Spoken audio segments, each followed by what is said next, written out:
لیزینس، کاہلی، سستی، ہم سب کسی نہ کسی کام، کسی نہ کسی دور میں، کسی نہ کسی وقت پہ سستی کا، کاہلی کا شکار ہوتے ہیں۔ مگر سستی کچھ لوگوں کی عادت یا روٹین کا حصہ بن چکی ہوتی ہے۔ اس عادت کی بہت سی وجوہات ہوتی ہیں، لیکن وجہ کچھ بھی ہو، یہ عادت ہمارے لیے نقصان کا باعث بنتی ہے۔ سست لوگ 3 طرح کے ہوتے ہیں۔ پہلے وہ جو واقعی ہی لیزی ہوتے ہیں، کچھ کرنا نہیں چاہتے۔ دوسرے وہ جو کچھ کرنا چاہتے ہیں مگر کر کچھ نہیں پاتے۔ اور تیسرے وہ جو بہت کچھ کرتے ہیں مگر حاصل کچھ نہیں کر پاتے۔ یہ تینوں طرح کے لوگ زندگی میں فیلیئرز کا سامنا کرتے ہیں۔ اگر ہم لیزی پیدا نہیں ہوتے تو ہم لیزی بن کیسے جاتے ہیں؟ سستی کی عادت یا تو ہمارے ماحول کا اثر ہوتی ہے یا پھر ہماری اپنی غلط محرکات۔ جب ہم خود اپنے آپ کو سست انسان سمجھتے ہیں یا پھر دوسرے لوگ جب ہمیں لیزی یا کاہل کہتے ہیں تو اس سے ہمارا سیلف کانفیڈنس متاثر ہوتا ہے، جو ہمارے اندر اپنے گولز پورے نہ کر پانے کا ڈر پیدا کر دیتا ہے۔ ایسے لوگ لیزی ہوں یا نہ ہوں مگر لیزی بن جاتے ہیں۔ کچھ لوگ لیزی نہیں ہوتے مگر اپنے مقصد کے حصول کے لیے اتنا سوچتے ہیں، اتنے پلانز بناتے ہیں کہ ان کی ساری انرجی پلاننگز میں ہی صرف ہو جاتی ہے۔ اوور تھنکنگ ان کو کام کرنے کے قابل نہیں چھوڑتی اور ایسے لوگ اپنے مقصد کو حاصل نہیں کر پاتے۔ کچھ لوگ فزیکل یا مینٹل انرجی کم ہونے کی وجہ سے اپنے کام مکمل نہیں کر پاتے۔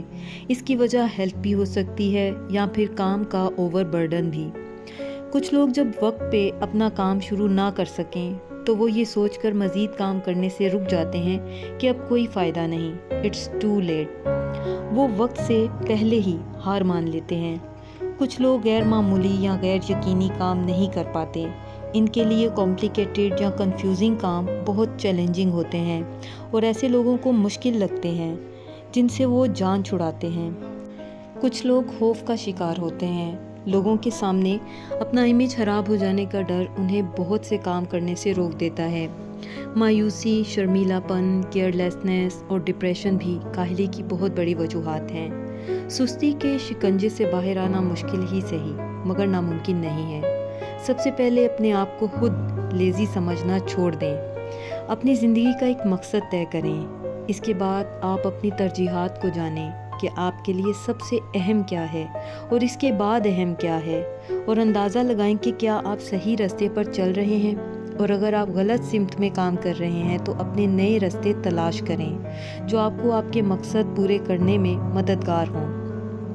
اپنے کام کی ویلیو جانیں۔ جن کاموں کا حاصل کچھ نہیں ان کو ترک کر دیں اور جو ضروری ہیں ان کاموں کو اہمیت دیں۔ جو پلان بنائیں اس پر فوراً عمل بھی شروع کر دیں، لیکن یاد رکھیں وقفے سے اپنی پروگریس ضرور چیک کریں۔ اس سے ہمیں موٹیویشن ملتی ہے مزید آگے بڑھنے کی۔ اپنے کام کو ہمیشہ بریکس لے کر کریں۔ مسلسل کام ہمیں تھکا دیتا ہے اور چھوٹے چھوٹے وقفے ہمیں انرجی اور جستجو کو بحال کرنے میں مدد دیتے ہیں۔ لیکن یاد رکھیں کہ اگر آپ فیل ہو جائیں تو کبھی اپنے مقصد سے نہ ہٹیں۔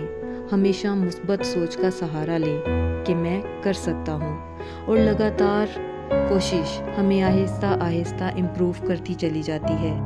یاد رکھیں سستی کا حاصل یا تو کچھ بھی نہیں یا پھر صرف نقصان ہے۔ ذرا سوچئے۔